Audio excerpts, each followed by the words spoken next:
sebelum dimulainya acara kita pada siang hari ini, perlu kami sampaikan bahwa untuk perancangan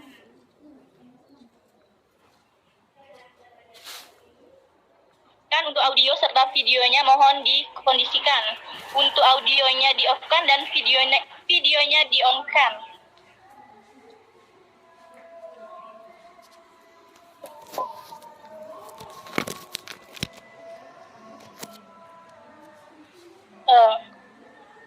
Assalamualaikum warahmatullahi wabarakatuh.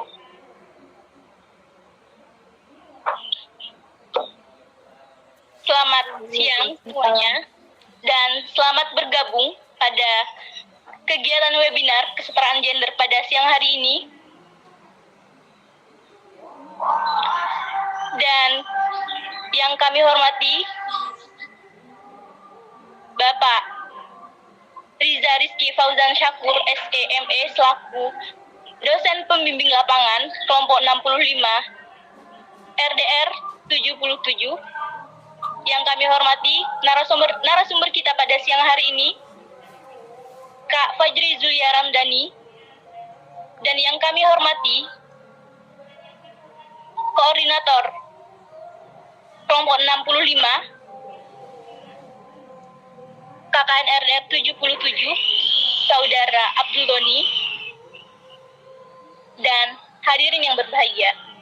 Yang pertama-tama, marilah kita panjatkan rasa puja-puji syukur kita atas kehadirat Allah Subhanahu wa Ta'ala, karena berkat rahmat serta hidayahnya jualah kita bisa bergabung dan berkumpul walaupun hanya via virtual dalam keadaan sehat walafiat.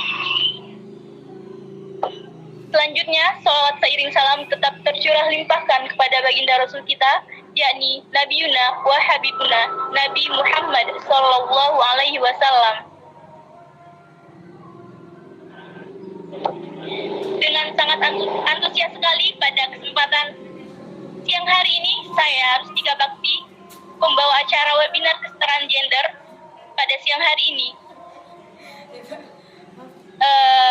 Izinkan saya untuk membacakan susunan acara kita pada siang hari ini. Susunan acara yang pertama, pembukaan. Yang kedua, sambutan-sambutan. Yang ketiga, penyampaian materi dan tanya jawab. Yang keempat, doa. Dan yang terakhir, penutup. Untuk membuka acara kita pada siang hari ini, marilah bersama-sama kita melafalkan suratul Fatihah. Ila hadiniyah al-Fatihah.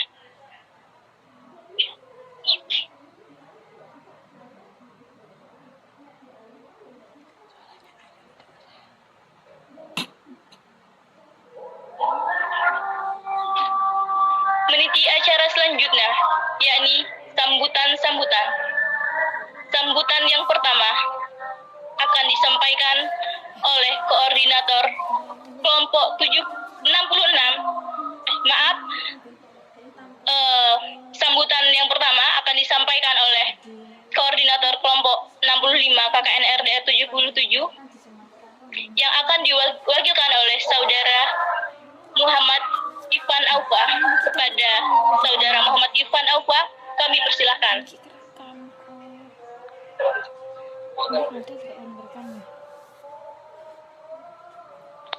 Terima kasih atas waktunya.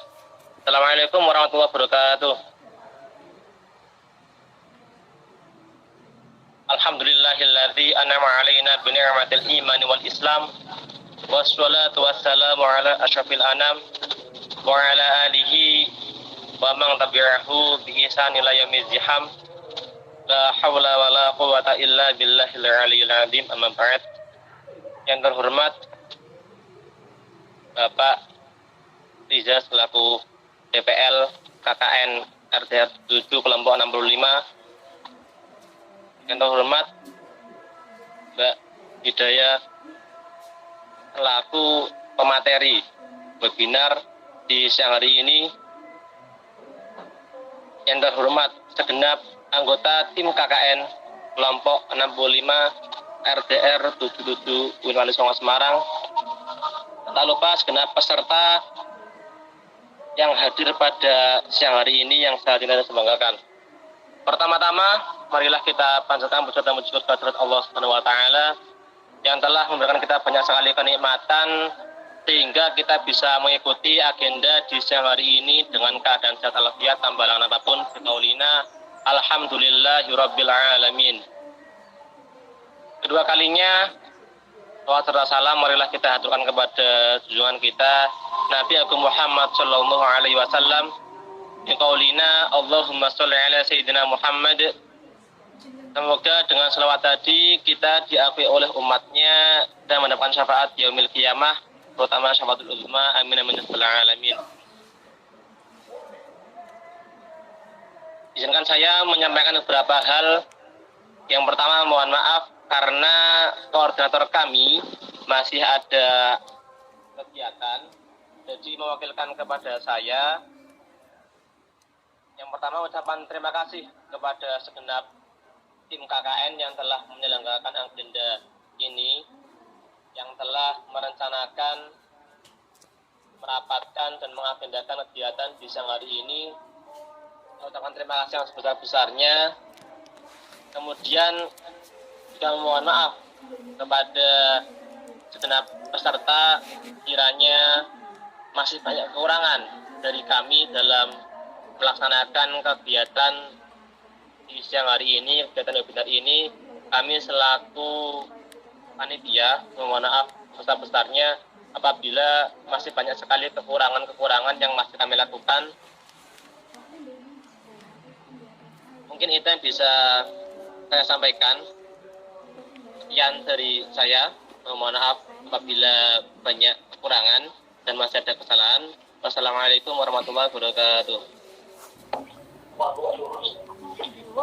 Kami ucapkan terima kasih kepada saudara Muhammad Ivan, menitipkan yang kedua, sambutan yang kedua yang mana akan disampaikan langsung oleh dosen pembimbing lapangan kelompok 65 kepada Bapak Riza Rizky Fauzan Syakur STME. Pada beliau kami persilakan.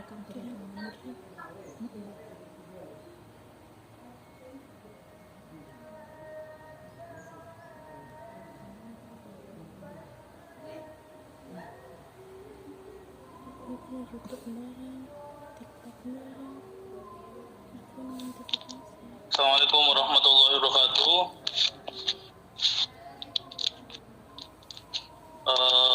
Alhamdulillahirrahmanirrahim wa bihi nasta'in wa ala umurud dunya waddin.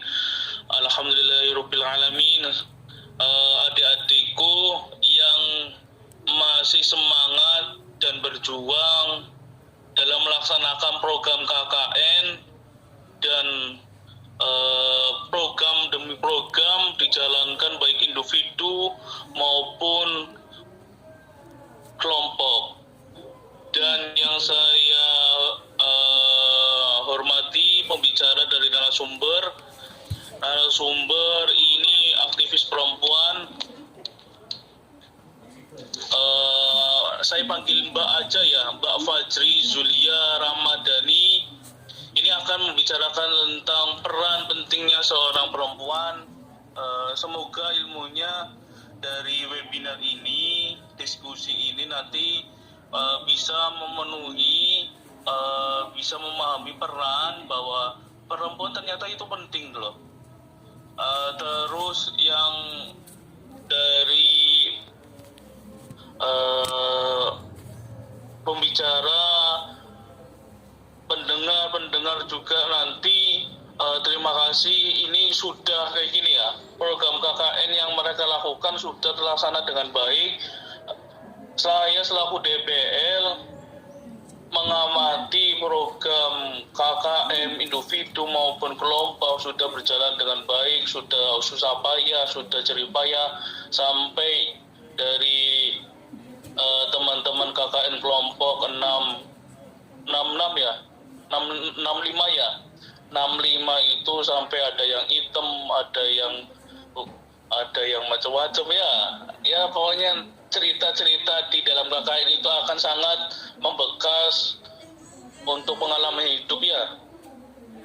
Terus saya selaku DPL juga meminta maaf ketika ada sesuatu tidak bisa mendampingi dalam program individu maupun program kelompok. Ini Mbak Fajri Zulia Ramadhani juga aktivis perempuan yang sudah menelurkan banyak pengalaman dalam kajian bukunya, terus dalam kegiatan-kegiatan sosial, sudah berperan di organisasi internal kampus, ya macam-macam. Semoga dalam kegiatan webinar ini kegiatan berjalan lancar, kita mengambil manfaat dari pembicara, pemateri, semoga dan pemanfaatan ilmu itu langsung diaplikasikan, ya. Artinya ada efek dalam ketika kita mendapatkan ilmu baru tentang peran perempuan. Itu hari ini nanti akan bagaimana sih peran perempuan di keluarga, peran perempuan di lingkungan, di sosial sekitar masing-masing, ya.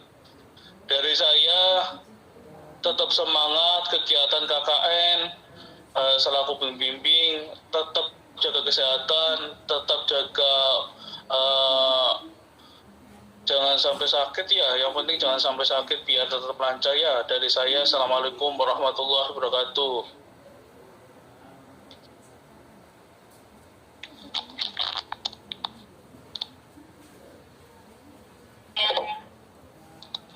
Kami haturkan banyak terima kasih kepada Bapak DPL, Bapak Riza Rizky Fauzan Syakur. Meniti acara selanjutnya, yakni acara inti. Baik teman-teman sekalian, sebelum dimulainya acara diskusi kita pada kesempatan hari ini, saya akan memperkenalkan terlebih dahulu moderator kita yang akan memandu acara diskusi kita pada siang hari ini. Izinkan saya terlebih dahulu membacakan CV dari moderator.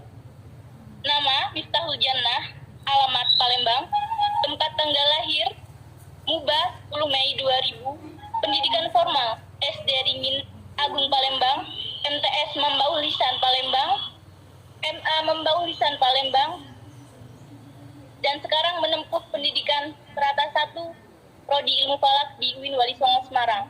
Pendidikan non formal Pondok Pesantren Life Skill Darun Najah, Ma'had UIN Wali Songo Semarang, dan kursus bahasa Inggris di Brilliant Pare.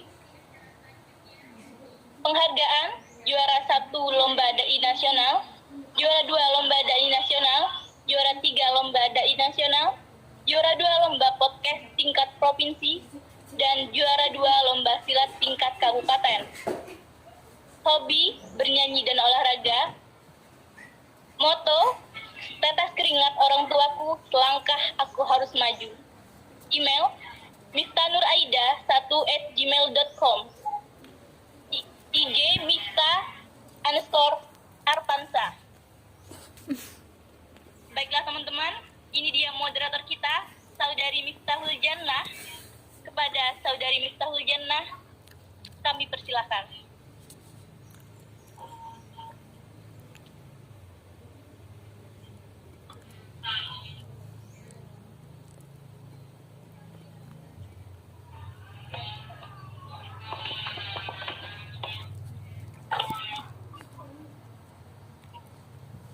Oke, baiklah. Sebelumnya, apa kabar teman-teman semua? Apakah suara saya terdengar dengan jelas? Terdengar. Bismillahirrahmanirrahim. Assalamualaikum warahmatullahi wabarakatuh. Waalaikumsalam warahmatullahi wabarakatuh. Alhamdulillahilladzi hadana li hadza wa ma kunna linahtadiya laula an hadanallah. Asyhadu an la ilaha illallah wa asyhadu anna Muhammadan abduhu wa rasuluh la nabiyya ba'dah. Yang saya hormati Saudara Abdul Ghani selaku koordinator KKN kelompok 65, yang saya hormati Bapak Riza Rizky Fauzan Syakur SEME selaku DPL KKN kelompok 65, yang saya hormati Kak Fajri Zulia Ramadhani SHMAG selaku narasumber pada siang hari ini, dan tak lupa pula kepada para peserta yang insya Allah dirahmati oleh Allah. Puji syukur kehadirat Allah Subhanahu wa Ta'ala yang mana telah memberikan kita semua kesehatan jasmani maupun rohani, sehingga kita bisa mengikuti webinar pada siang hari ini dengan keadaan sehat walafiat. Sholawat berbingkiskan salam, marilah kita sanjungkan kepada Nabi pembawa rahmat, Nabi penuntun umat, Nabi penebar syafaat kelak di yaumul qiyamah. Biqaulina Allahumma sholli ala Sayyidina Muhammad. Tidak perlu panjang lebar seperti Al-Jabar, tidak perlu terburu-buru seperti rindu ingin bertemu.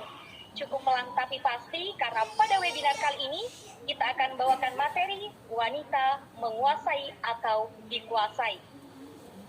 Oke, baiklah teman-teman, ada pepatah mengatakan, tak kenal maka tak sayang.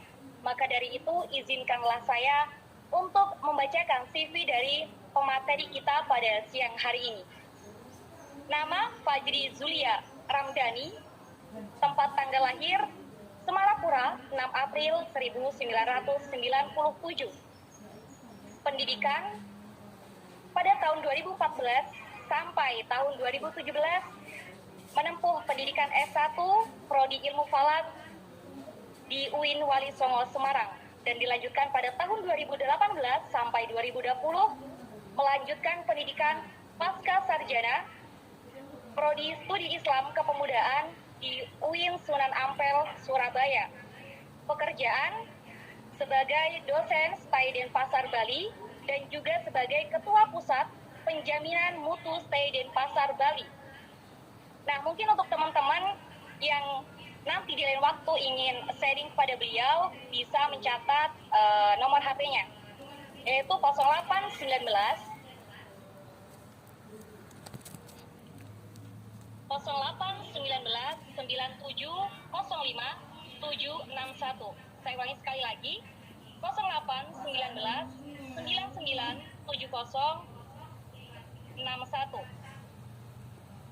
Pengalaman organisasi kepenulisan, yaitu Panakulin, Megisti LPM, MZS Mora, UIN Wali Songo Semarang pada tahun 2015 sampai 2016. Yang selanjutnya, editor Buletin Megiste LPM Zenit CSS Mora UIN Wali Songo pada tahun 2016 sampai 2017. Yang selanjutnya, sebagai redaktur pelaksana media online BSO Santri CSS Mora Nasional pada tahun 2016 sampai 2017. Redaksi metafor.id pada tahun 2020 sampai sekarang. Dan yang selanjutnya sebagai koordinator bidang pendidikan dan penerbitan Santri Mengglobal pada tahun 2020 sampai sekarang. Dan penghargaan kepenulisan itu ada banyak sekali, yaitu ada IPRES Innovators Grant 2017 sampai pendaftar terbaik Indonesia. Cerita pendek Kilas Balik 2018 sampai top 20, juara 1 Lomba Cipta Puisi Nasional Literate.id pada tahun 2019, juara 3 Lomba Puisi Nasional sampai Global Youth Action pada tahun 2020. Yang selanjutnya, Indonesian National Essay Competition Future Leader Language Organization pada tahun 2018. Yang selanjutnya, Pekan Esai Nasional pada tahun 2017. Pemakalah dalam The First Conference of Islamic and Religious Studies 2019 UIN Sunan Guru Jati Bandung. Pemakalah dalam Simposium Antarbangsa Falsafah Islam 2019 University Kebangsaan Malaysia. Dan yang terakhir, juara 2 artikel Ekonomi Islam pada program Road to Festival Ekonomi Syariah Bank Indonesia Provinsi Bali 2020. Dan beliau, Kak Zulia ini juga sudah menulis beberapa buku juga, yaitu ada beliau sebagai penulis buku ABCD Perempuan, editor Mutiara Ibadah Fikih Perempuan, penulis dan editor Innovest Publishing, penulis antologi Menanam, Rindu, Menuai, Temu pada tahun 2020, Aku Pemuda 2019, dan Berdoalah 2020. Dan yang terakhir sebagai penulis Anak Ayam 2019. Jadi itulah tadi teman-teman CV dari pemateri kita yang sangat luar biasa. Oke, baiklah, mungkin bisa kita sapa terlebih dahulu pemateri kita yang sangat luar biasa. Halo, Assalamualaikum Kak Zulia. Halo, Waalaikumsalam. Kabarnya baik ya Kak ya? Alhamdulillah baik. Alhamdulillah. Oke Kak, jadi ini pasti teman-teman juga udah sangat tidak sabar menantikan materi dari Kak Zulia yang sangat luar biasa gitu. Jadi kepada Kak Zulia dengan segala hormat saya persilahkan. Oke, terima kasih Kak Miftahul Jannah selaku moderator. Bismillahirrahmanirrahim. Assalamualaikum warahmatullahi wabarakatuh. Waalaikumsalam warahmatullahi wabarakatuh. Alhamdulillah alamin. Amma ba'du. Yang terhormat ada Bapak Riza Rizky Fauzan Syakur SEME selaku dosen pembimbing lapangan, teman-teman KKN RDR 65, dan juga saya ucapkan penghormatan juga kepada teman-teman kelompok KKN RDR. RDR-nya daring ya? Apa? Daring? 65 yang hari ini teman-teman saya diundang oleh teman-teman KKN untuk ngobrol bareng, kita berdiskusi bareng mengenai kesetaraan gender. Jadi saya diberi tema wanita dikuasai atau menguasai. Saya izin share screen ya untuk memulai materi kita pada hari ini.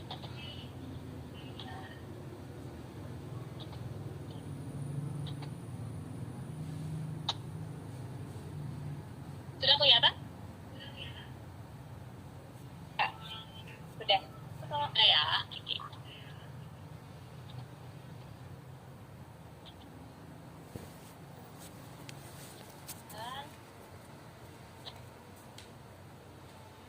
Oke teman-teman, saya mengambil judul ini dengan judul tentang perempuan ya, karena kita akan berbicara kesetaraan gender dan secara khusus akan berbicara tentang perempuan dalam kesetaraan gender. Nah, ini tema yang diberikan oleh oleh panitia kepada saya, perempuan itu menguasai atau dikuasai.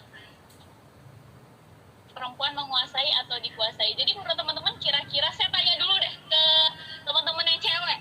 Perempuan itu menguasai atau dikuasai? Tergantung keadaan Kak, kalau menurut saya. Dijawab, menguasai atau dikuasai? Teman-teman yang cewek, gak cuma moderator. Saya izin teman-teman mungkin boleh open mic dulu sebentar.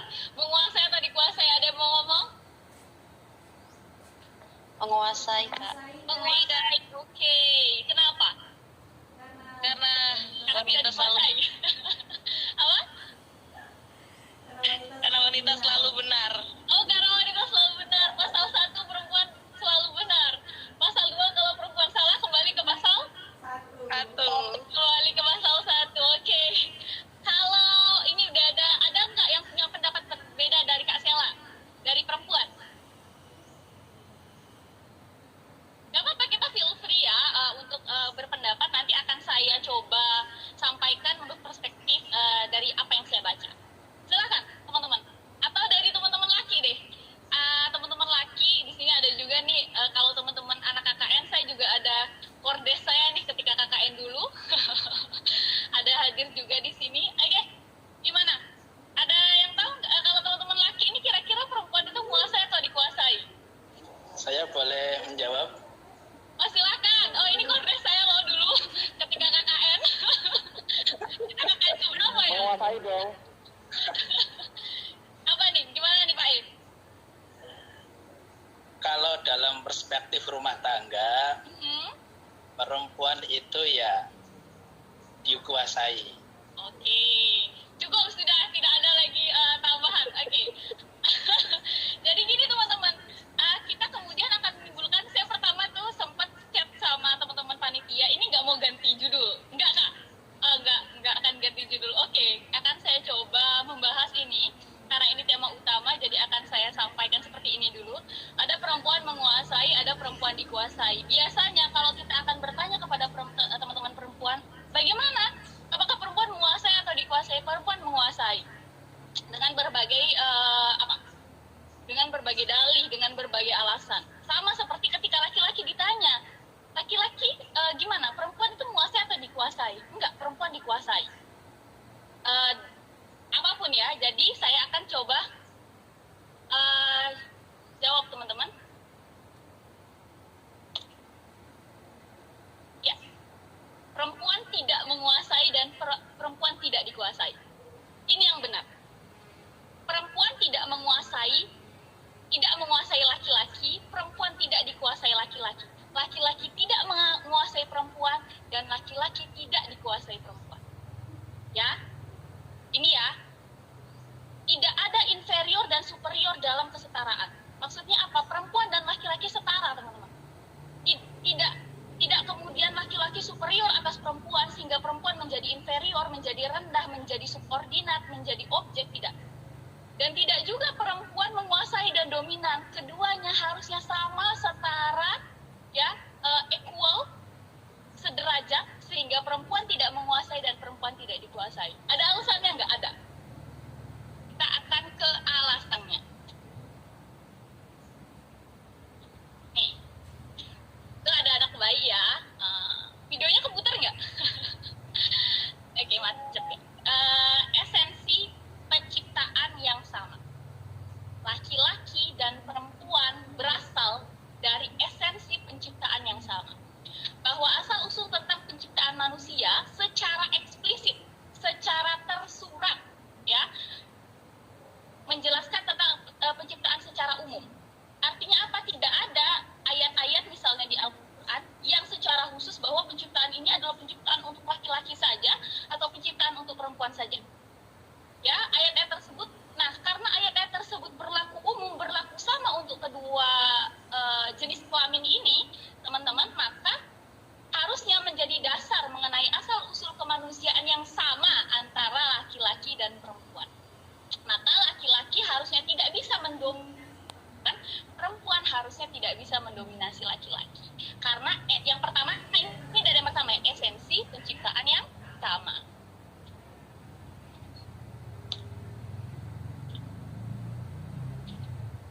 Oke, saya ambil ini dari sumbernya Qiraah Mubadalah, punyanya Yai Fakihuddin Abdul Qadir. Kalau teman-teman mau baca, silakan.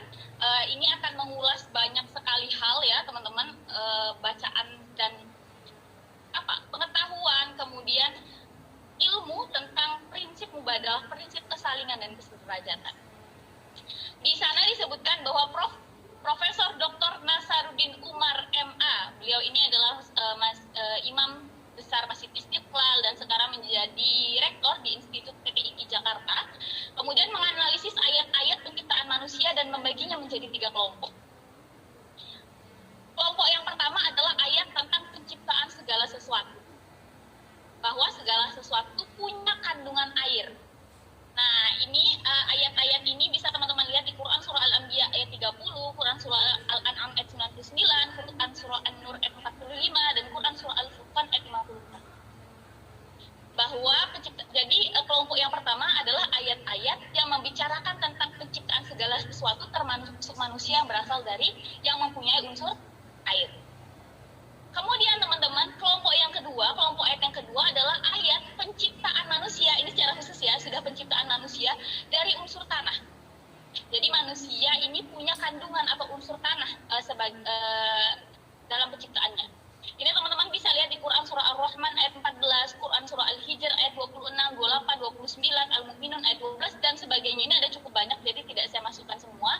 Silakan teman-teman membaca referensi yang sudah saya tuliskan untuk membaca lebih jauh argumentasi-argumentasinya.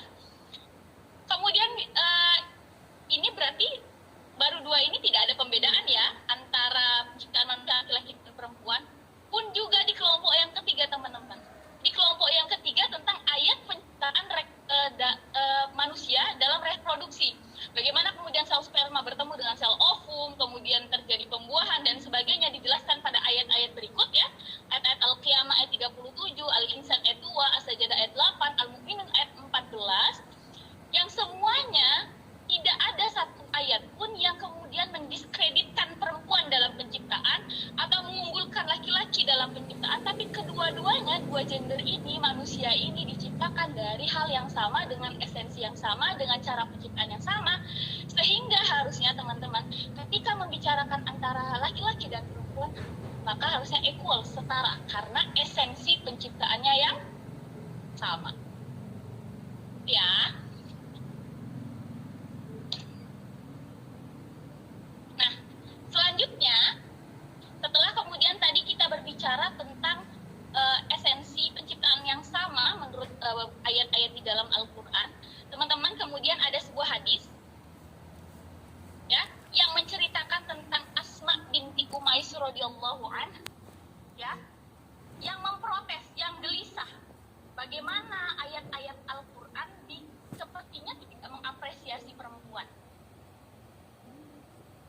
Jadi Asma binti Umais radhiyallahu anha diceritakan datang bertandang ke keluarga Rasulullah Shallallahu Alaihi Wasallam sambil bertanya, adakah ayat Al-Quran yang turun menyebut dan mengapresiasi kita para perempuan? Kata Asma.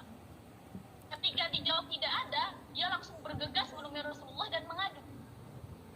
Wahai Rasulullah, sungguh perempuan itu merugi, kata Asma. Sangat merugi. Memang kenapa, kata Rasul?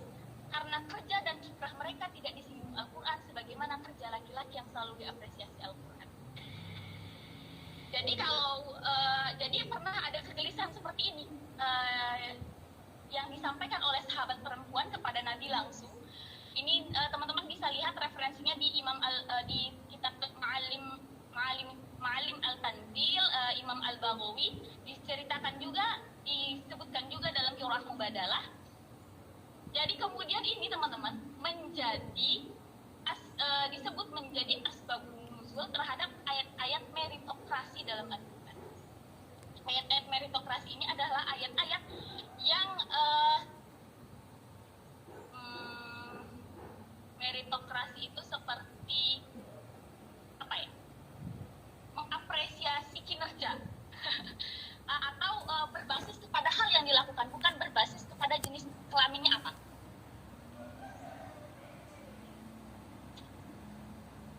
Ini ayat-ayatnya. Quran surah Al-Imran ayat 195, Quran surah Al-Ahzab ayat 35, Quran surah An-Nisa ayat 124, Quran surah An-Nahl ayat 67, Quran surah Al-Mu'min ayat 40.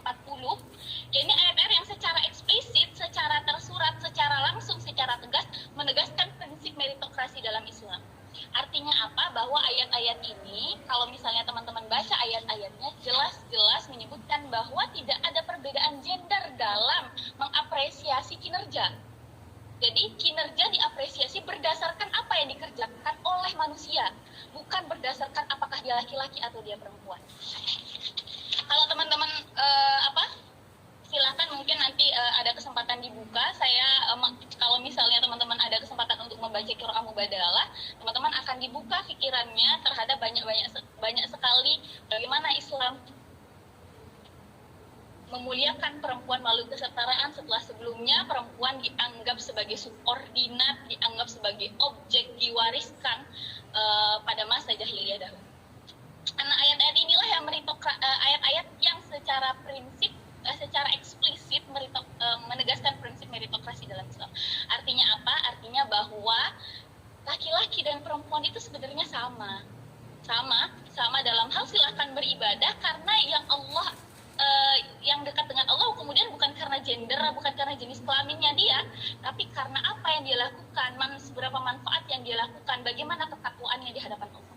Jadi teman-teman, kalau misalnya teman-teman berbicara bahwa perempuan dan laki-laki, ataukah laki-laki yang lebih mulia dibandingkan perempuan, atau perempuan yang lebih mulia dibandingkan laki-laki, itu salah ya teman-teman. Karena ternyata di Islam pun sudah ditegaskan melalui tadi ada hadis yang kemudian menjelaskan bahwa ada asbabun nuzul dari ayat-ayat meritokrasi tersebut. Kalau teman-teman memang maka kemudian menjadi tidak tepat ketika teman-teman tadi menjawab perempuan menguasai atau perempuan dikuasai.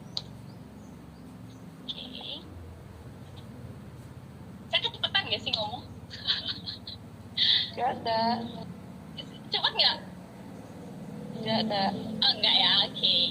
Paham tapi ya sampai sini ya? Ulangi lagi dari awal. Ulangi. Enggak. Aduh. Oke. Teman-teman, inferiority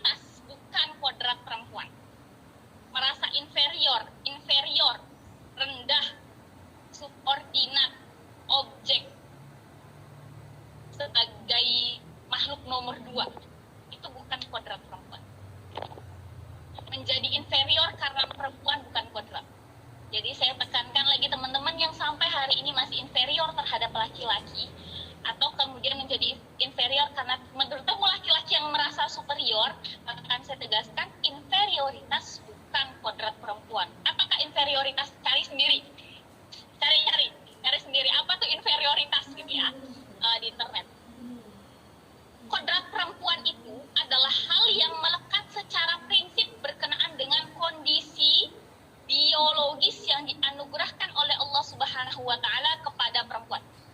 Sekali lagi, kodrat perempuan adalah hal yang melekat ya, bukan hal yang diciptakan oleh sosial, bukan hal yang diciptakan oleh budaya, bukan hal yang diciptakan oleh pemikiran yang kemudian membuat perempuan menjadi nomor 2, membuat perempuan menjadi subordinat, membuat perempuan menjadi lemah dan sebagainya karena ia perempuan.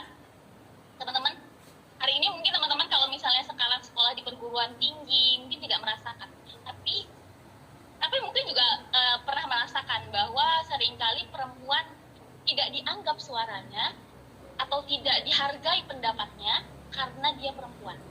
Hanya karena dia perempuan. Ya. Karena keperempuanannya. Karena keperempuanannya itulah. Maka kemudian saya tegaskan sekali lagi, inferioritas bukan kodrat perempuan. Jadi apa sih kodrat perempuan? Sekarang saya tanya dulu sebelum saya lanjut. Apa kodrat perempuan? Memasak? Menyapu rumah? Melahirkan perempuan. Ini sudah saya kasih clue ya. Kodrat perempuan adalah, jadi apa kodrat perempuan? Kira tahu? Mengandung dan melahirkan. Apa? Gimana? Dan melahirkan. Kan, iya betul. Betul ya. Nah, ini dia kodrat perempuan. Kodrat perempuan hanya tentang konstruksi biologis yang melekat pada dirinya. Ada menstruasi, hamil, melahirkan, menyusui. Itu kodrat perempuan yang tidak dimiliki oleh laki-laki sebagai kodrat. Laki-laki nggak bisa menstruasi, nggak bisa hamil, nggak bisa melahirkan, nggak bisa menyusui.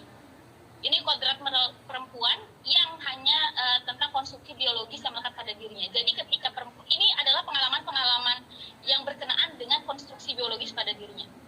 Ketika ada yang mengatakan, kan perempuan kodratnya lemah, kan perempuan memang kodratnya cerewet, kan memang perempuan kodratnya suka nangis, cengeng.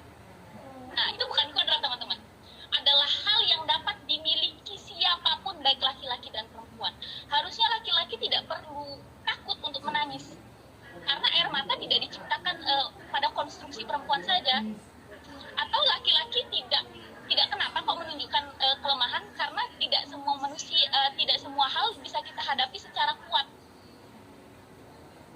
Jadi sebenarnya lemah, cengeng, cerewet yang sering ditempelkan pada kata perempuan itu bukan kodrat.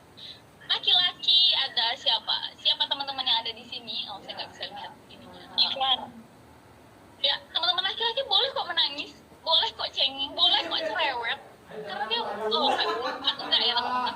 Ya, karena yang kodrat perempuan adalah kemudian menstruasi, hamil, melahirkan. Itu. Nah, teman-teman, setelah tadi saya berbicara panjang lebar dari awal tentang esensi penciptaan, kemudian tadi tentang apa? Tentang ayat-ayat meritokrasi, kemudian tadi tentang kodrat perempuan. Ketika teman-teman mungkin ada yang bertanya, kenapa sih kita membicarakan masalah gender? Kenapa sih hari ini kita penting untuk mengetahui dan paham dan aware tentang masalah gender? Kenapa sih, kan kalau misalnya teman-teman yang hidupnya di perkotaan, terus kemudian sekolah di perguruan tinggi, mungkin tidak merasakan secara langsung permasalahan-permasalahan gender. Tapi masalahnya teman-teman, masalah gender ini melahirkan perbedaan peran, tanggung jawab, hak dan fungsi serta aktivitas laki-laki dan perempuan dalam masyarakat. Perbedaan tersebut mengakibatkan masyarakat diskriminatif dan pilih-pilih perlakuan akan akses, partisipasi, serta kontrol dalam hasil pembangunan baik untuk antara laki-laki dan perempuan. Jadi masalah gender ini sedemikian urgen karena dari sumber yang sama tadi disampaikan oleh seorang psikolog bernama Roslina, nanti bisa dilihat. Jadi semua yang saya kutip ini pakai sumber, jadi teman-teman bisa mengecek langsung sumbernya. Bahkan diceritakan di sana dituliskan ada penelitian penelitian ini kemudian mengungkapkan dari 10 orang dari 10 keluarga yang ke-10 istri ini ikut bertanggung jawab terhadap finansial keluarga, artinya ikut bekerja, melakukan alat-alat produksi untuk kemudian menghasilkan finansial.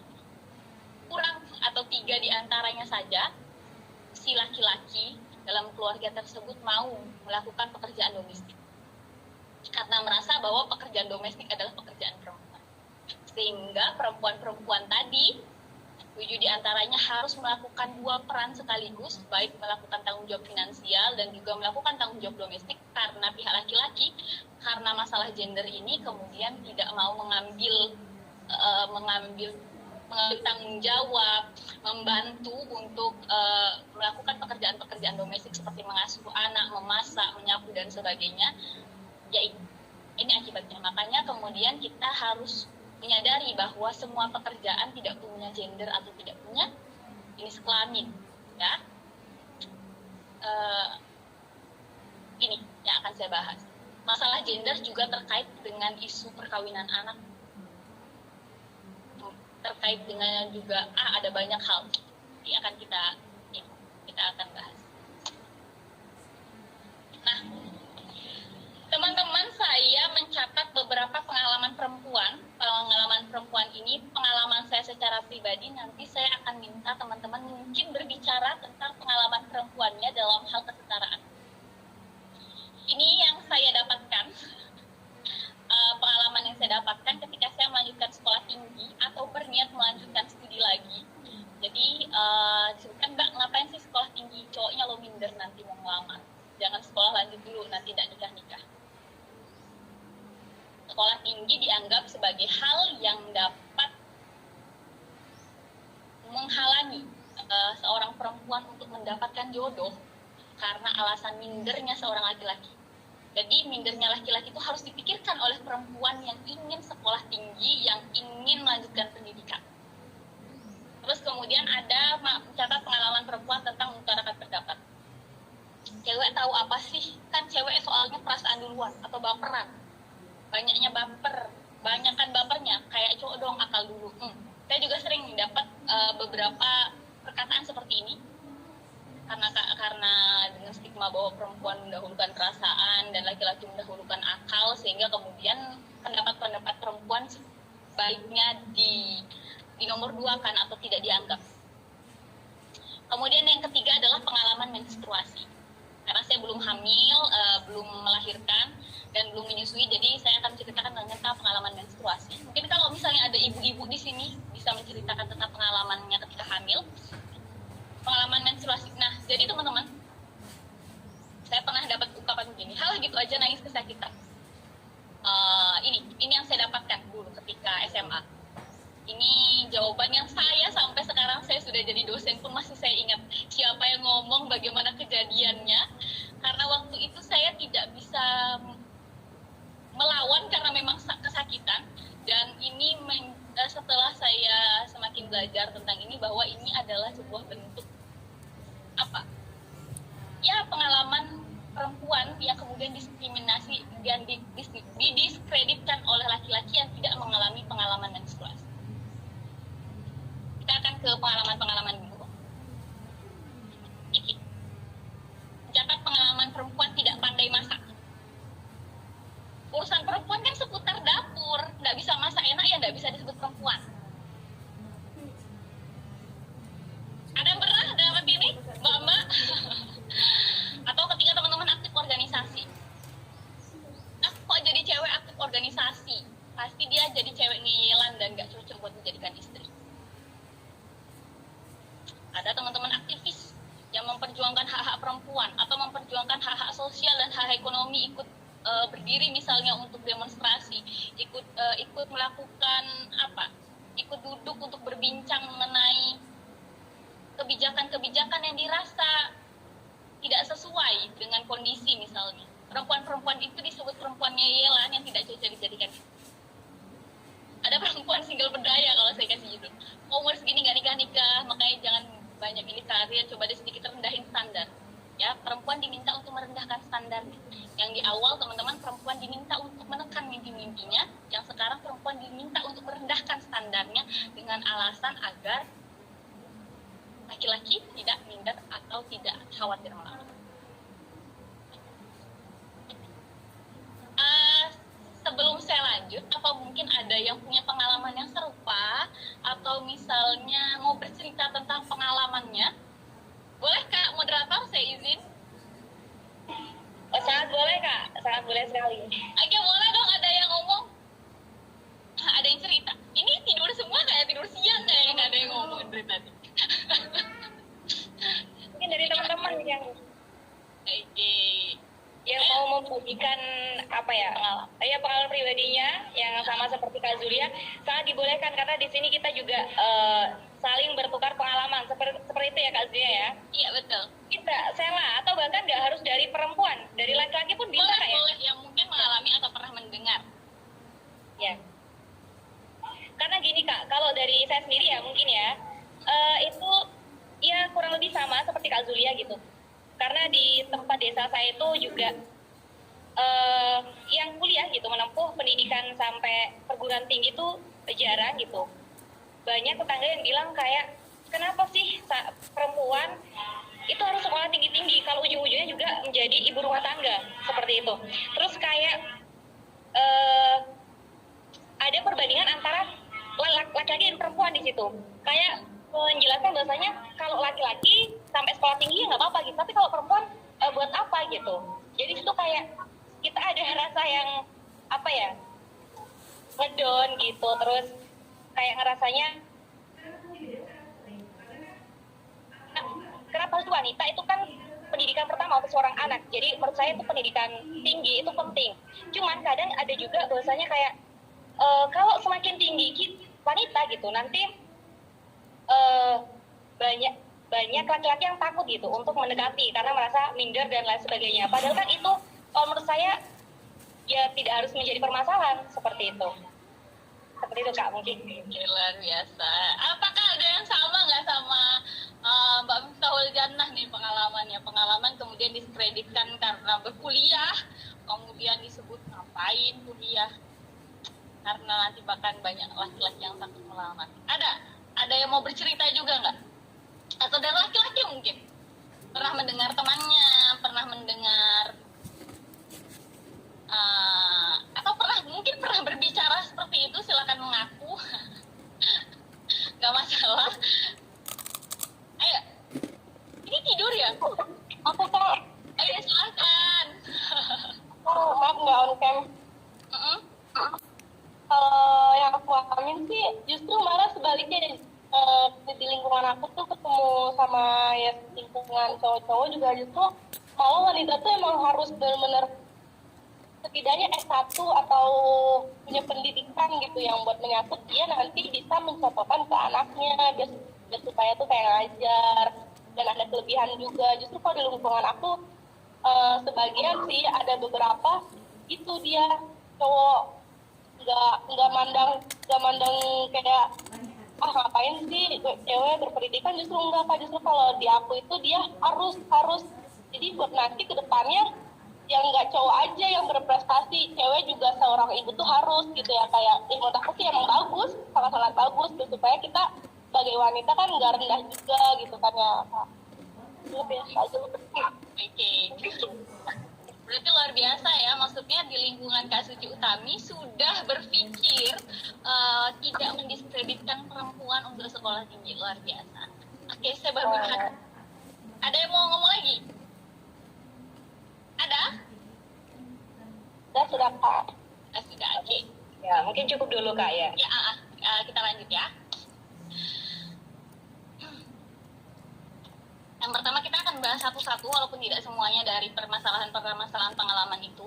Saya akan jawab di sini, pendidikan perempuan. Sebagaimana laki-laki yang dapat memilih meneruskan studi dan meraih mimpi-mimpi pun juga perempuan. Jadi maksudnya memilih kan teman-teman punya pilihan buat lanjut sekolah tinggi atau tidak. Teman-teman boleh dan berhak memilih untuk melanjutkan studi pun perempuan pun laki-laki, tidak seharusnya perempuan dipaksa menelan mimpi-mimpi dan cita-citanya untuk sekolah tinggi. Perempuan punya peran dan tanggung jawab yang sama. Apakah kemudian menjadi madrasatul ula untuk putra-putrinya pun juga seharusnya bapak atau laki-laki juga harusnya menjadi pendidik di dalam rumah tangga, juga di dalam keluarga. Sama-sama menjadi khalifah di muka bumi, sama-sama harus berdaya, sama-sama harus punya tanggung jawab untuk bermanfaat. Berpendidikan tinggi merupakan salah satu langkah yang dapat dipilih perempuan. Saya tidak memaksa teman-teman perempuan untuk bersekolah tinggi. Pokoknya teman-teman harus S2, S3, enggak. Tapi teman-teman boleh memilih untuk meneruskan pendidikan, karena pendidikan itu tidak hanya pendidikan formal. Karena yang selama ini kita pahami pendidikan adalah pendidikan formal saja.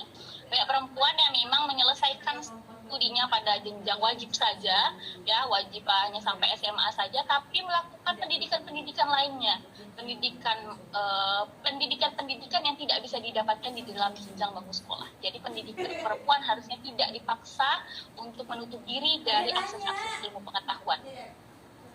Itu ya teman-teman soal pendidikan. Ini sebenarnya cukup umum, ya perempuan juga punya pendapat dan boleh berpendapat, ya. Jadi semua perempuan, semua laki-laki, ketika waktunya, ketika pada saatnya harus berpendapat, mereka semua boleh berpendapat, dan boleh punya pendapat. Ya, jangan sampai kemudian kita menutup mulut, menutup ide, menutup suara kita hanya karena kita perempuan.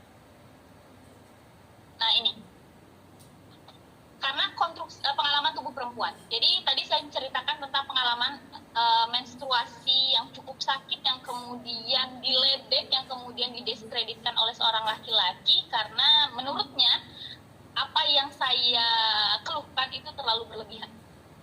Jadi teman-teman, pengalaman dan rasa sakit dismenor, menstruasi, pengalaman hamil, pengalaman melahirkan, pengalaman menyusui itu berbeda-beda antara setiap perempuan. Baik karena tubuhnya, karena biologisnya, baik karena apanya? Baik karena tubuhnya, baik karena baik karena psikologisnya, baik karena lingkungannya, dia punya pengalaman yang berbeda-beda. Teman-teman bisa merasakan sakit yang cukup hebat, yang bahkan sampai harus dibawa ke UGD hanya karena dismenor, hanya karena haid yang dilakukan setiap bulan. Ini pernah ada kejadian, jadi kemudian ketika ada seorang laki-laki, ada teman-teman laki-laki, ketika bertemu dengan perempuan yang ternyata mengalami dismenor yang hebat, teman-teman harusnya tidak kemudian meledek, tidak kemudian menganggap bahwa itu berlebihan, karena teman-teman tidak pernah mengalami pengalaman yang sama seperti yang dialami oleh perempuan atas tubuhnya. Ya, itu. Saya ingin menegaskan itu. Saya cepat saja, karena sebenarnya sudah waktu. Nah, ini agak cukup penting ya, mencintai dapur adalah pilihan. Karena banyak sekali perempuan dianggap, konotasi perempuan adalah dapur. Jadi dapur itu bukan mengekang, dapur itu membebaskan. Jadi dapur itu juga lumbung pengetahuan untuk laki-laki dan untuk perempuan. Tempat menyimpan berbagai macam hasil alam, mengolahnya mengingat warisan pengetahuan seputar alam. Memasak adalah keterampilan yang seharusnya dimiliki setiap manusia sebagai keterampilan dasar. Bukan hanya dimiliki laki-laki, tapi harus dimiliki perempuan, tapi harusnya juga dimiliki oleh laki-laki dan perempuan sebagai keterampilan dasar untuk mempertahankan hidup. Jadi dapur, memasak itu bukan hanya untuk perempuan. Jadi hentikan domestikasi perempuan adalah upaya menempatkan perempuan sebagai makhluk domestik yang perannya terbatas hanya pada urusan rumah tangga saja. Sehingga domestikasi ini membatasi perempuan untuk mengakses pengetahuan. Seperti tadi yang disampaikan ya, perempuan ngapain sekolah tinggi, karena domestikasi perempuan itu mengakses politik. Karena perempuan katanya ngapain, sudah nggak usah tahu soal politik, perempuan tahu apa. Kemudian mengakses pengetahuan sosial, misalnya dalam urusan di lingkungan RT, lingkungan perkampungan, lingkungan desa, karena dia perempuan, dan ekspresi lainnya di ruang. Jadi hentikan domestikasi terhadap perempuan. Kemudian terkait seputar pertanyaan menikah, saya yakin ini sebenarnya teman-teman juga pasti sudah paham dan familiar. Jadi akan saya ulangi, menikahlah saat kamu siap menikah, siap bertanggung jawab atas keputusan pernikahan yang akan kamu lakukan, bukan karena menghindari cibiran. Kapan menikah adalah pernikahan tidak hanya tentang menghindari pertanyaan kapan, karena pertanyaan kapan tidak pernah selesai bahkan setelah kamu menikah, tapi menikahlah karena saat kamu sudah siap menikah. saya menonton YouTube kemarin, sudah lama sih, kemudian saya teringat kata-kata Ala Murabit ini, seorang perempuan yang memperjuangkan hak perempuan, dan dia bertanya kenapa kemudian ketika dia sekolah itu dia diskreditkan karena dia perempuan. Why? If we are equal in the eyes of the God, are we not equal in the eyes of man? Kenapa kita ini setara di hadapan Tuhan, setara di hadapan Allah, tapi kenapa kita tidak setara di hadapan manusia? Kenapa teman-teman kita tidak setara di hadapan manusia antara laki-laki dan perempuan, padahal di hadapan Allah, di hadapan pencipta, di hadapan yang maha kuasa kita setara. Oke, ini referensi dari saya karena saya dengan teman-teman, jadi akan saya sampaikan ini referensi saya yang pakai untuk mengakses seluruh isi di dalam ini. Sekian, terima kasih. Oke, terima kasih Kak Zulia dengan materi yang sangat luar biasa.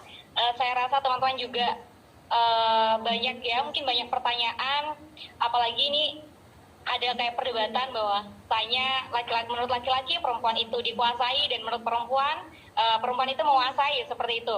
Mungkin dari teman-teman ada yang mau dipertanyakan, bisa langsung ditanyakan dengan ahlinya. Kak Zulia di sini sudah hadir gitu, jadi bisa langsung menghidupkan mikrofon gitu, atau yang memang tidak mau menghidupkan mikrofon juga bisa ditulis di kolom chat seperti itu. Mungkin dari teman-teman kita buka 3 pertanyaan dulu ya. Ya, mungkin kita buka 3 pertanyaan. Tapi disclaimer ya Mbak Jana, saya nggak ahli. Saya biasa saja. Iya. Oke, silakan. Ya, mungkin dari teman-teman Jangan takut ya dianggap tidak setara gender karena pertanyaannya, teman-teman. Iya. Tapi tidak masalah kalau misalnya memang belum ada pertanyaan sambil menunggu. Jadi saya mau cerita, teman-teman. Oh, iya, boleh Kak. Nanti tolong mungkin di chat kali ya, kalau misalnya ada yang mau bertanya di chat dulu, nanti mungkin bisa buka.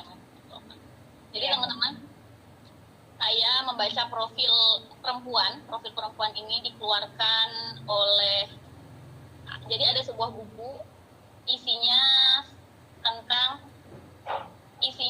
data, riset data perempuan di Indonesia ke semuanya, dan saya memang merasakan bahwa meskipun demikian kondisi di sini profil perempuan di Indonesia cukup baik, apresiasi terhadap perempuan. Baru saja, sudah ada yang mau tanya? Ya. Ya, mungkin kita tampung dulu, dilanjutkan oleh Kak Zulia terlebih dahulu. Oke. Silakan Kak. Lanjut dulu aku.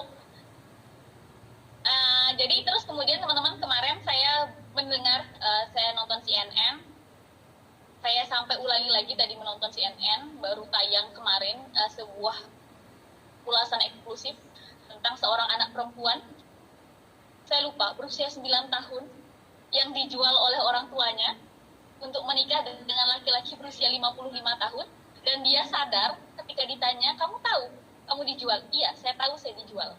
Kenapa kamu dijual? Karena saya tidak punya roti untuk dimakan. Di Afghanistan terjadi 10, kemarin saya nonton 10 jam yang lalu, artinya terjadi, teman-teman. Seorang anak perempuan yang sadar dirinya dijual, anak usia 9 tahun yang harus menikah dengan pria berusia 55 tahun. Saya yakin Mbak Jana mungkin usianya 20 tahunan. Kemudian ketika diminta untuk menikah dengan pria berusia 55 tahun, saya yakin juga tidak akan mau. Tapi dia ada anak 9 tahun, itu mungkin kakeknya kali ya, dipaksa menikah karena alasan ekonomi. Perempuan hari ini, teman-teman, kenapa kemudian kesetaraan gender harus tetap digaungkan? Karena perempuan masih menjadi komoditi dagang, masih diperdagangkan, teman-teman, sampai hari ini. Dan semoga kita semua ini yang sekolah tinggi ini bertanggung jawab atas hal-hal tersebut. Silakan Mbak Suci, sorry, lamaan. Ya, terima kasih Kak Zulia. Mungkin dilanjut sesi tanya jawab ya. Tadi sudah ada dari peserta Suci, mungkin bisa menghidupkan mikrofon dan langsung memberikan pertanyaannya. Silakan Mbak Suci. Oh ya, Assalamualaikum warahmatullahi wabarakatuh. Tadi kan pertanyaannya, tadi ada seorang misalnya cowok yang selalu bilang apa sih cewek itu nggak penting berpendidikan tinggi. Nah, lalu kita bagaimana cara mensikapi cowok yang selalu berkomentar seperti itu. Dan kan ada juga tadi saya bilang ada cowok juga yang mendukung cewek itu harus berpendidikan, tapi buat si ceweknya itu kurang mampu atau kurang apa gitu. Jadi bagaimana mensikapi dua karakter cowok tersebut gitu Kak. Terima kasih atas pertanyaannya. Oke, boleh saya lanjut langsung apa gimana? Ya mungkin ini sambil menunggu pertanyaan dari teman-teman yang lain bisa langsung dijawab saja Kak Zulia. Oke, kalau misalnya saya di posisi seperti itu ketika bertemu dengan teman-teman laki-laki atau ini, saya biasanya tidak menolak untuk berdebat. Pertama karena sungguh melelahkan berdebat dengan mereka. Jadi gini, kita akan menganggap bahwa teman-teman laki-laki yang memang tidak setuju dengan hal-hal tersebut, atau bahkan nggak cuma laki-laki, perempuan juga. Mungkin teman-teman akan menemukan pernyataan seperti ini oleh juga sesama perempuan. Karena sebenarnya mereka sedang mendiskreditkan dirinya, teman-teman. Mendiskreditkan dirinya sendiri atas ketidakmampuannya, sehingga kemudian mempertanyakan tentang alasan-alasan kenapa perempuan harus sekolah tinggi. Tapi kemudian ketika kita sangat berterima kasih kepada kemudian banyak orang teman-teman laki-laki yang sudah, dan juga teman-teman perempuan yang sudah mulai sadar bahwa pendidikan tinggi juga penting untuk perempuan. Teman-teman, saya ulangi lagi bahwa pertama kita sama-sama khalifah di muka bumi ini, sama-sama punya tanggung jawab atas bumi ini. Tanggung jawab atas bumi tidak hanya tanggung jawab ekologi, tidak hanya tanggung jawab alam, tapi juga tanggung jawab sosial, tanggung jawab ekonomi, dan permasalahan Afghanistan itu juga tanggung jawab kita semua, teman-teman. Dan untuk mengambil tanggung jawab itu, ya teman-teman harus punya pengetahuan. Dan salah satu cara mencapai pengetahuan atau mendapat akses pengetahuan adalah sekolah tinggi. Jadi ketika ditanya, apa alasan kamu sekolah tinggi, padahal alasan kamu sekolah tinggi, ya alasannya karena saya mengetahui esensi penciptaan saya sebagai khalifah di muka bumi dan ingin berdaya dan bermanfaat sebagai khalifah di muka bumi. Itu dari saya, Mbak Suci. Oke, terima kasih. Ya, gimana Mbak Suci? Masih ada tanggapan lagi atau mungkin sudah merasa puas dengan jawaban dari Kak Zulia? Oke.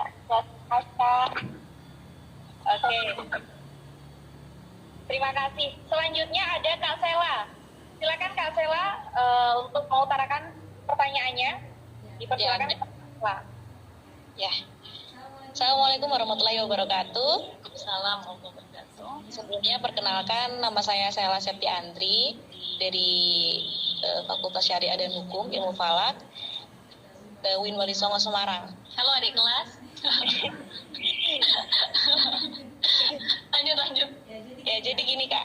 Jadi kan kita semua orang tuh tahu bahwa sifat dasar semua makhluk hidup adalah ketamakan atau rakus. Nah, jika dia sudah mendapatkan sesuatu, dia akan minta lebih dari yang dia dapatkan.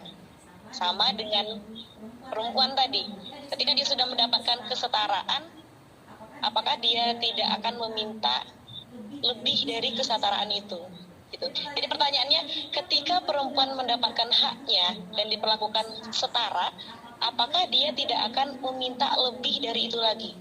Bila perlu, mereka akan merendahkan kaum laki-laki dan merusak struktur sosial untuk mendapatkan apa yang mereka mau. Seperti misalnya perempuannya itu gajinya lebih besar daripada si suaminya, sehingga dia bisa merendahkan suaminya, alah kamu itu nggak becus lah gini sebagainya gitu. Mungkin itu aja sih Kak, bisa dikasih. Terima kasih pertanyaannya Kak Sela, ini menarik dan luar biasa teman-teman.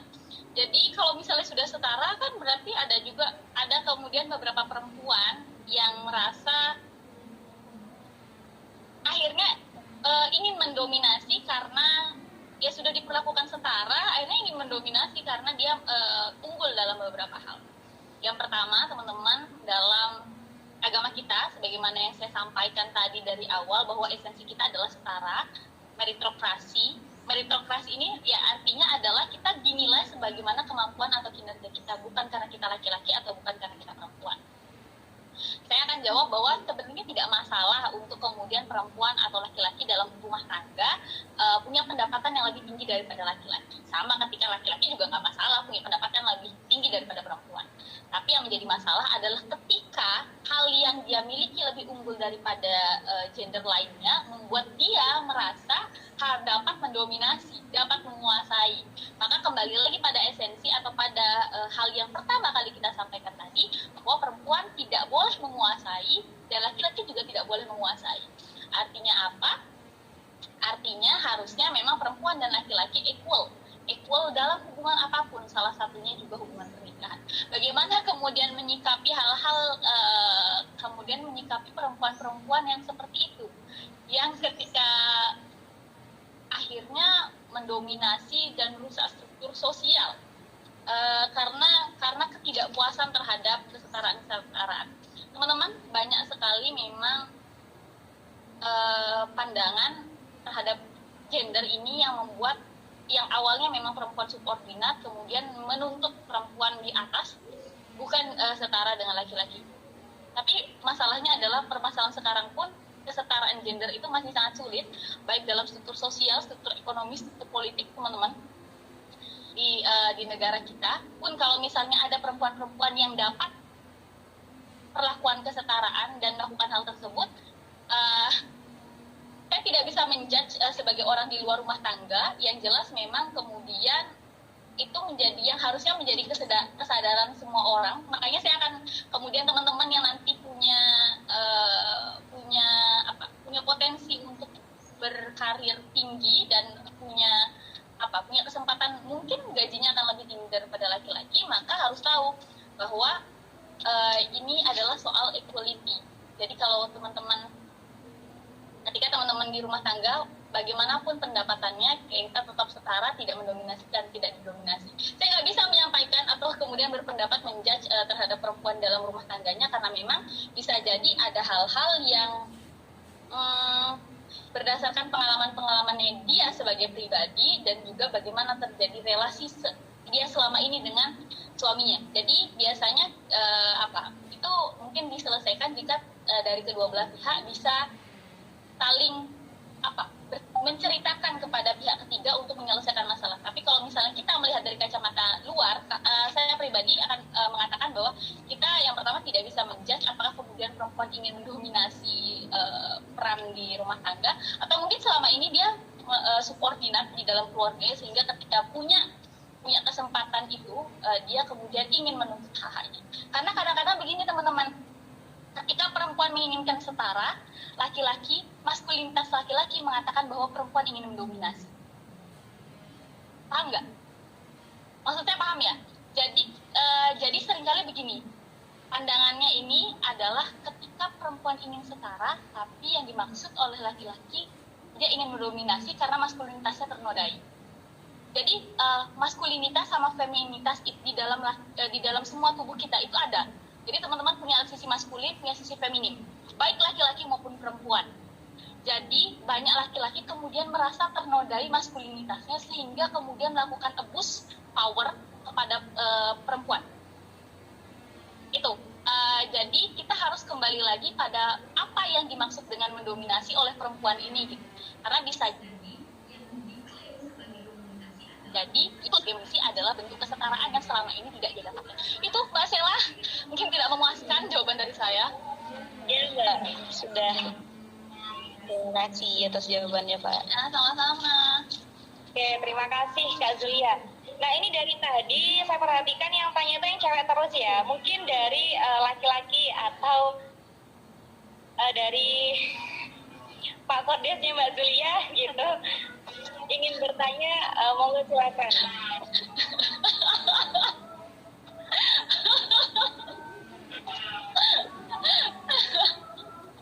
Kira-kira kan tadi menyampaikan bahwasanya menurut jenengan wanita itu kan dikuasai gitu. Tapi dengan penjelasan Kak Zulia yang menyatakan bahwa wanita atau laki-laki itu tidak menguasai atau dikuasai gitu. Mungkin ada tanggapan atau ingin tetap kekeh dengan pernyataan jenengan seperti itu. Ya, terima kasih atas kesempatannya. Ya, saya tetap pendapat saya karena pertama saya laki-laki. Kemudian seperti ini, tertentu yang dalam hal pemilihan seorang itu ada yang perlu diunggulkan dalam laki-laki. Antaranya paling tidak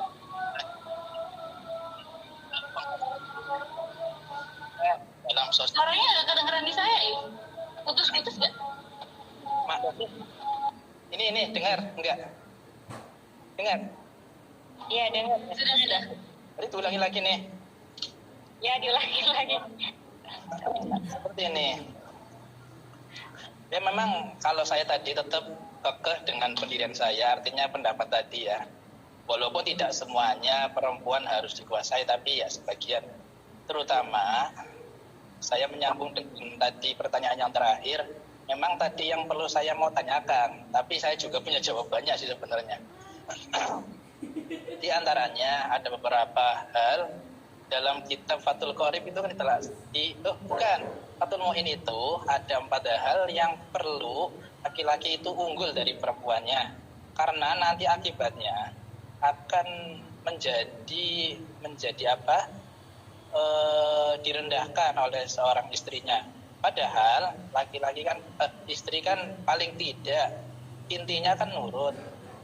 Makanya 4 hal tersebut diantaranya, 1, tadi penghasilannya lebih tinggi dari suaminya. Kemudian dalam sosial kemasyarakatan ini juga dipandang lebih baik. Mungkin bisa anak orang terpandang atau paling enggak setara lah. Kemudian ketiga, postur tubuhnya itu lebih tinggi dari perempuannya. Kemudian yang terakhir, kepintarannya juga seperti itu. Nah, kemudian dibaliknya setelah itu ada 4 hal yang perempuan di bawahnya. Di antaranya tadi saya setuju dengan status pendidikan perempuan harus tinggi, karena ibu matasatul ula kan bagi anak-anaknya. Jadi pendidikan pertama bagi anak-anaknya haji harus pintar, syukur-syukur dan harus solehah. Kemudian 2, unggul dalam sifat tawadunya. Kemudian ketiga, artinya tadi postur tubuhnya paling tidak lebih rendah dari laki-laki, nggak terlalu rendah banget. Kemudian yang keempat itu tadi sosial kemasyarakatnya ya di bawahnya. Seperti itu yang bisa saya sampaikan, Bu dosen. Terima kasih. Baik, sebenarnya ini memang pandangan-pandangan yang kemudian pandangan-pandangan kita sebenarnya sudah sih. Kalau misalnya teman-teman membaca Qiraah Mubadalah, ada beberapa hal yang sudah dikritisi terhadap pandangan-pandangan tersebut. Pandangan misalnya soal perempuan yang berpenghasilan harus lebih rendah daripada suami, harus berstruktur lebih rendah daripada laki-laki, harus saya rasa itu pertama sangat bias gender, berarti sangat bias gender dan sangat saya tidak akan mendiskreditkan, tapi memang kalau misalnya teman-teman membaca, ada beberapa hadis juga tentang pelaku ekonomi, misalnya perempuan yang melakukan menafkahi, perempuan sebagai pelaku ekonomi, itu juga dibahas di banyak hadis. Tanggung jawab perempuan menafkahi harta. Kemudian ketika tanggung jawab itu tadi apa aja tadi? Menafkahi soal harta, soal tinggi badan, apa lagi? Penghasilan. Itu sosial kemasyarakatan. Status sosial di masyarakat. Wah, berarti Pak ini mengkritisi Nabi Muhammad yang status sosial Siti Khadijah cukup tinggi di masyarakat. Bukan seperti itu. Ya, enggak. Begini teman-teman. Dalam banyak hal memang ada banyak ulama laki-laki yang kemudian melakukan upaya pemetaan tersebut. Dan sebenarnya kalau memang teman-teman membaca banyak buku mengenai perspektif gender, relasi setara, kesalingan, maka pembacaan terhadap ayat-ayat Al-Quran itu akan membaca secara prinsip mubadalah, artinya hukum setara. Ketika teman-teman ketika membaca ayat yang mewajibkan terhadap sesuatu, maka itu juga berlaku kepada dua gender, laki-laki dan perempuan. Ketika teman-teman, kalau misalnya saya nggak setuju nih soal laki-laki yang misalnya status sosialnya harus lebih tinggi. Yang pertama, karena saya berkaca dengan pengalaman Rasul sendiri atas Siti Khadijah ketika di pernikahan beliau. Kemudian misalnya ada prinsip kafaah, sekufu, setara. Tentu bukan berarti diantaranya yang satu dominan atau lebih rendah, tapi mungkin prinsip kesetaraan dalam sosial, dalam pendidikan itu untuk menunjang keharmonisan dalam rumah tangga, tapi bukan untuk, karena teman-teman harusnya di dalam rumah tangga laki-laki dan perempuan tidak saling merendahkan satu sama lain. Kalau misalnya punya pikiran bahwa perempuan harus ditekan dengan hal-hal sedemikian, misalnya saya tidak akan mengkritisi apapun, tapi saya akan menjawab dalam apa yang saya baca, Pak apa yang saya baca, bahwa ketika misalnya seorang laki-laki khawatir terhadap hal tersebut, maka biasanya karena khawatir maskulinitasnya ternodai, maka biasanya ketika bertemu dengan perempuan yang seperti itu, dia akan melakukan penekanan, bahkan sampai melakukan kekerasan terhadap perempuan karena takut disaingi, takut tersaingi, takut didominasi. Padahal mungkin para perempuan itu tidak punya keinginan untuk mendominasi, tapi hanya memerlukan kesetaraan. Kesetaraan ini apa? Kesetaraan itu berarti ada musyawarah di dalam keluarga. Kalau misalnya teman-teman baca, saya lupa ayat berapa, wal walidatu yurdi'na auladahunna haulaini kamilaini liman arada an yutimma ridha'ah, sampai akhir ayat. Di akhir ayat itu ada penjelasan mengenai proses menyapih, memberhentikan dari sapihan. Dan itu dalam ayat itu menuntut musyawarah antara suami dan istri. Dalam artian apa? Dalam artian laki-laki sendirian. Jadi kalau salah satu dosen saya, Dr. Suis Qaim Abdullah, juga menyatakan bahwa laki-laki pemimpin rumah tangga, laki-laki pemimpin keluarga. Pemimpin keluarga, laki-laki pemimpin keluarga, perempuan pemimpin rumah tangga, karena dua-duanya punya tanggung jawab yang sama untuk bertanggung jawab atas rumah itu, bertanggung jawab atas harta, bertanggung jawab atas kehormatan, bertanggung jawab atas segala hal yang terjadi di rumah. Pun ketika laki-laki merasa dia yang berhak karena merasa punya power lebih karena kesetaraan itu, mohon maaf, berarti prinsip dan apa yang difikirkan masih belum setara antara laki-laki dan perempuan, sebagaimana yang disampaikan tadi. Tapi saya punya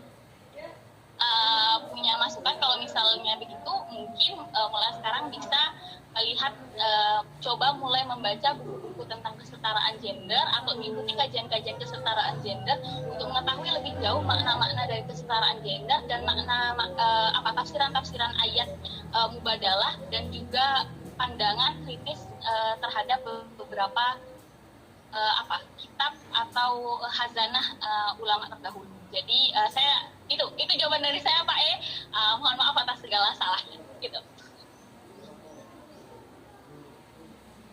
Ya, memang bagi para audien di sini diharapkan ya untuk membaca buku-buku karya itu fakih. Terus para dosen-dosen Fahmina, termasuk Ki Husain Muhammad, itu juga banyak. Ya, saya juga beberapa yang baca literatur, termasuknya ABCD perempuan, ya saya juga punya bukunya. Seperti itu. Ya ini. Ya. Terus. Oke, terima kasih Kak Zulia dan Bapak. Sangat Aku dipanggil Bapak. Di sini para peserta gitu semakin banyak mendapatkan ide dari sumber yang berbeda gitu, dengan pendapatnya yang sama-sama Ya luar biasa lah bisa dibilang seperti itu. Nah mungkin kita lanjut dari teman-teman yang lain. Ada yang mau bertanya lagi mungkin? Narasumbernya udah nikah. Sepertinya ada simbol-simbol ini Kak Zulia. Oh salahnya kalau udah tahu. Ya ini mungkin dari teman-teman nggak bertanya karena sudah paham atau kurang paham ini karena diam-diam aja ya gitu. Dari tadi juga dari yang laki-laki mungkin ada yang masih bingung atau mau bertanya.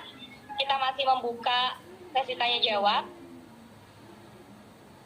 Nanti untuk moderator bisa menyimpulkan kan? Ya, insya Allah bisa. Kalau menyimpulkan masih bingung, nanti tanya lagi berarti webinar kedua.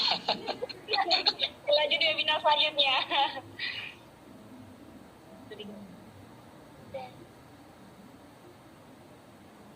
Ya mungkin ini teman-teman karena sudah tidak ada yang gini Kak. Jadi tadi ada teman titip pertanyaan bahwasanya sebenarnya apa sih kayak penghambat dari kesetaraan gender itu sendiri? Kan di Indonesia ini masih kayak banyak membanding-bandingkan. Nah itu sebenarnya penghambat dari kesetaraan gender sendiri itu apa? Gitu. Terima kasih Kak, mungkin bisa langsung dijawab. Penghambat kita itu sebenarnya budaya patriarki. Budaya, pola pikir kita, adat kita yang memang masih bercorak patriarki sehingga kemudian menganggap bahwa laki-laki mendominasi perempuan. Sehingga ini yang menjadi PR kita bersama untuk membahas kesetaraan, untuk membaca kesetaraan dengan perspektif yang lebih dalam dan lebih luas gitu. Jadi ya kalau teman-teman tahu dan sadari karena kita di Indonesia juga budaya patriarkinya sangat kuat sehingga ya bukan penghambat sih, ini menjadi tantangan tersendiri bagi aktivis gender atau bagi teman-teman yang punya pandangan kesetaraan gender untuk berhadapan dengan pandangan-pandangan tersebut. Itu Kak Jannah. Oke, terima kasih Kak Zulia. Mungkin dari teman-teman yang lain masih ada yang mau ditanyakan atau tidak? Kalau misalnya tidak, mungkin kita bisa akhiri gitu. Nah, namun sebelum kita akhiri, dari teman-teman kita mungkin bisa take a picture. Jadi kita hidupkan, kita on cam semua, biar nanti dari panitia untuk mengambil gambarnya seperti itu. Ayo mungkin bisa dimulai dari sekarang ya. Untuk teman-teman peserta, silakan untuk on cam.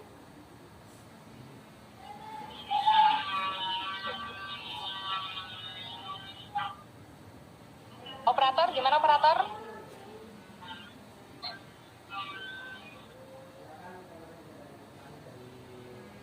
Peserta Ini ada Mbak Suci, silakan Mbak Suci on cam Mas Ivan dan teman-teman yang lain.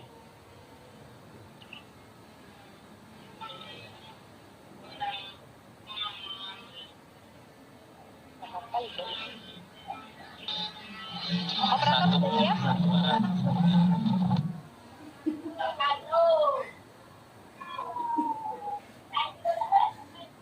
Matiin dulu soundnya. Gimana sudah Mas Ivan? Oke, terima kasih. Sudah.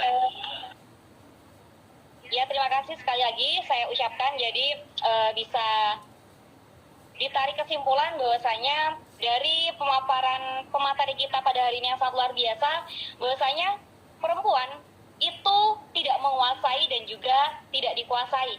Jadi antara perempuan dan laki-laki itu memang setara. Kita memiliki derajat yang sama gitu. Alasannya ya tadi karena esensi penciptaan yang sama.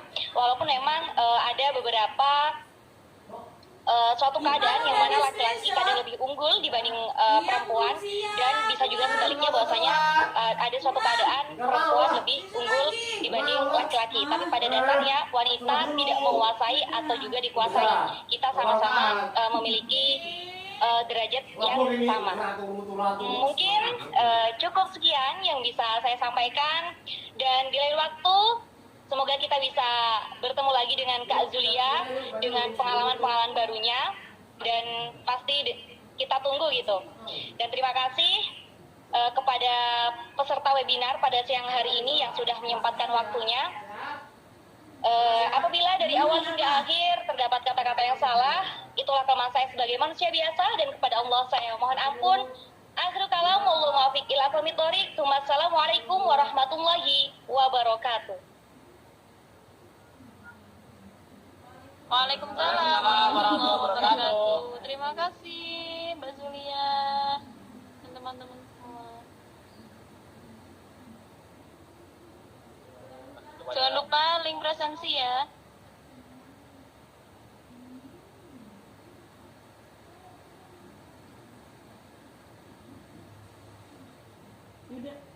Udah selesai nih.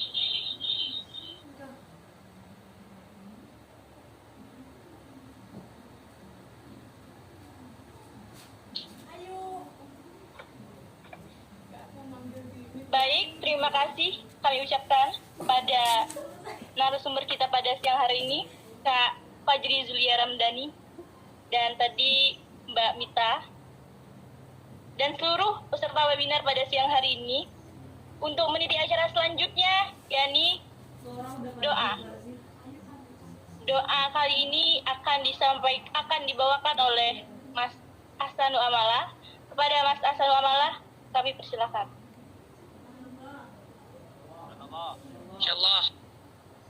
Assalamualaikum warahmatullahi wabarakatuh. Allahumma sholli wa sallim.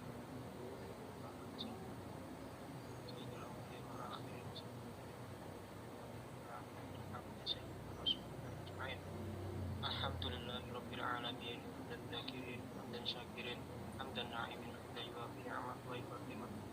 Ya Rabbana lakal kama yanbaghi li karena kalau karena alaika anta kama asbita walakal hamdu hatta tardo walakal hamdu idza radita walakal hamdu ba'da ridho. Allahumma sholli wa sallim ala sayyidil awwalin wa sholli wa sallim Muhammadin hatta tarisal ardo wa man 'alaiha wa ana khairul warithin. Allahumma inna nasta'inuka wa nasta'udiuka adiyanana wa abdanana wa anfusana wa amwalana wa ahlana wa kulla syai'in. Allahumma inna fika nafika wa amanika wa iyadika wa majabbarin anida wa di'aini wa dibagi wa min syarri Allahumma khudna fit taqwa wal istiqamah wa a'idna min mujibatin hali wal ma'al innaka sami'un Muhammad wa ala alihi wa sahbihi wa sallim malal mutafa'ati lahu dhahiru wa rahman rahimin. Subhana rabbika rabbil izzati amma yasifun wassalamun ala mursalin walhamdulillahi rabbil alamin. Al-Fatihah. Assalamualaikum warahmatullahi wabarakatuh. Waalaikumsalam warahmatullahi wabarakatuh.